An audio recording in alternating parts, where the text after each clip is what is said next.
سلام دوستان گلم، امروز اومدیم با هم یک سوپ مقوی و خوشمزه رو با گوشت مرغ با هم درست کنید. با من همراه باشید. اول پیاز میریزیم، یک پیاز خرد شده، یک تیکه دمسینه مرغ، کمی روغن میریزیم،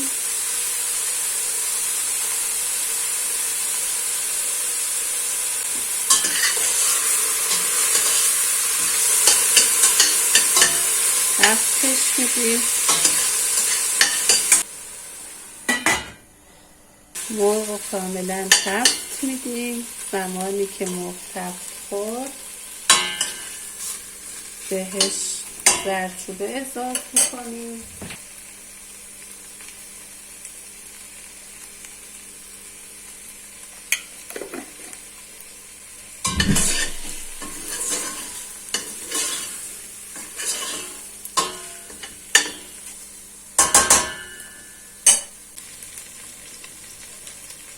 دو عدد هویج متوسط رنده شده رو اضافه میکنم، یک عدد کدوی متوسط رنده شده، کدوی سبز.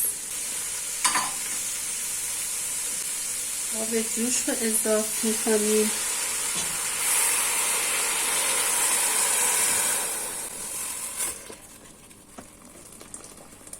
این از سبزیجات سوپ.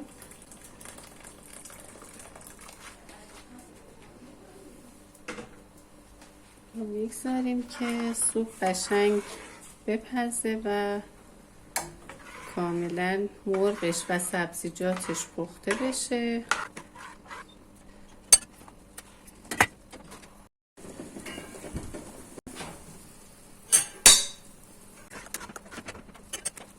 دو قاشق سوپ خوری برنج، خورده برنج بهش اضافه میکنیم. ترجیحاً خورده برنج محلی باشه بهتره،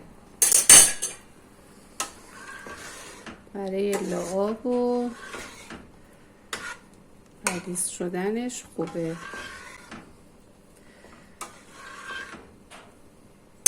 میگذاریم تا کاملا این مواد با هم بپزن. یه سر به سوپ میزنیم. بعد از یک ساعت و نیم کاملا سبزیجاتمون پخته و آب شده. مرغ رو از سوپ جدا میکنیم.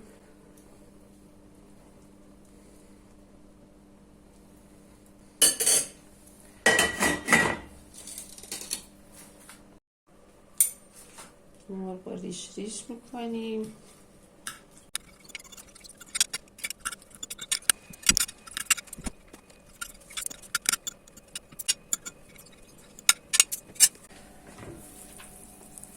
حالا مرغ ریش ریش شدهمون رو به سوپ اضافه میکنیم.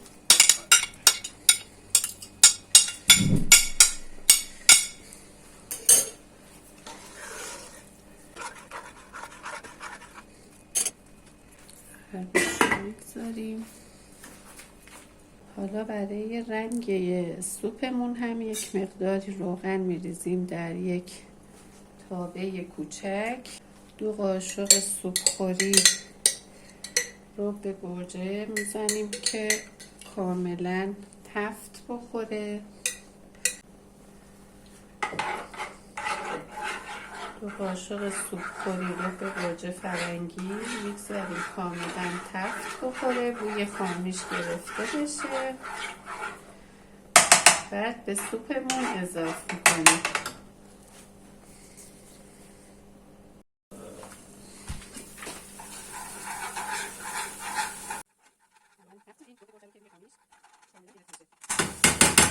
میزان رب گوجه هم بین 2 تا 3 قاشق سوپ خوری بستگی به رنگ و کیفیت رب گوجه‌مون داره، چون سوپ ورمیشل یک سوپ قرمز خوش رنگ باید باشه. زمانی که رب گوجه فرنگی قشنگ تفت خورد و بوی خامش گرفته شد، به سوپ اضافه میکنیم.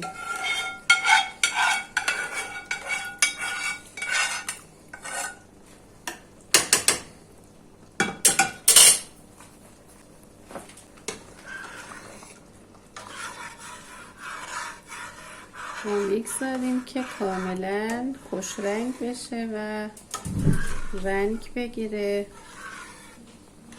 در آخرین مراحل پخت که کاملا گوشت و سبزیجاتمون پخته، بهش سس گوجه فرنگی و نمک اضافه میکنیم. به میزان لازم نمک اضافه میکنیم.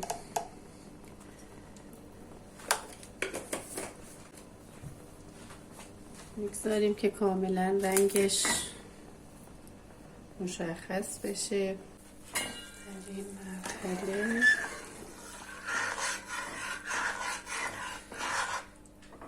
بعد از 20 دقیقه یک رب رنگ گرفت، قشنگ رب گوجهش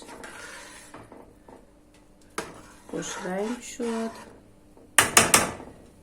حالا نوبت رشته ورمیشل هست که من لانه‌ای بود 3 تا با دست ریز کردم. به این صورت ریز شده، خرد شده، آمادهش هم هست. به سوپ اضافه میکنم. به این صورت اضافه کنید که نچسبه به هم و به هم بزنید.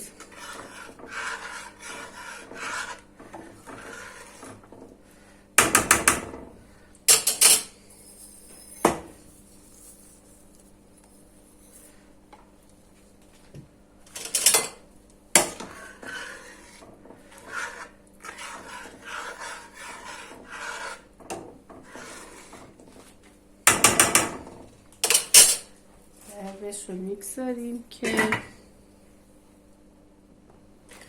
رشتهش هم کمی نیمپز بشه. بعد بهش جعفری خرد شده اضافه میکنیم. در مراحل آخر پخت سوپ ورمیشل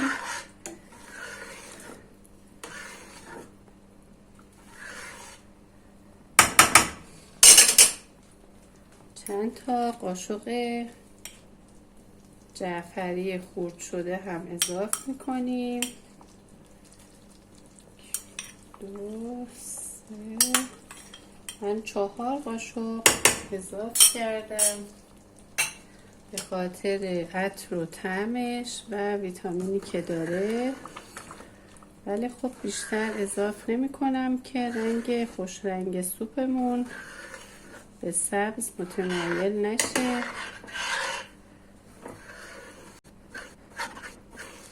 4-5 دقیقه میگذاریم با سبزی جا بیفته. تمام مراحل سوپ رو من با حرارت بسیار ملایم گذاشتم که سوپ کاملا بپزه، سبزیجاتش کاملا پخته بشه و آب شده. ببینید به این صورت در اومده و کاملا جا افتاده و تمام موادش پخته شده با حرارت بسیار ملایم. امیدوارم که از این آموزش لذت برده باشید. حتما درست کنید و میل کنید. کانال ما رو هم سابسکرایب نمایید. روی دکمه زنگوله کلیک کنید تا آموزش های بعدی ما رو ببینید.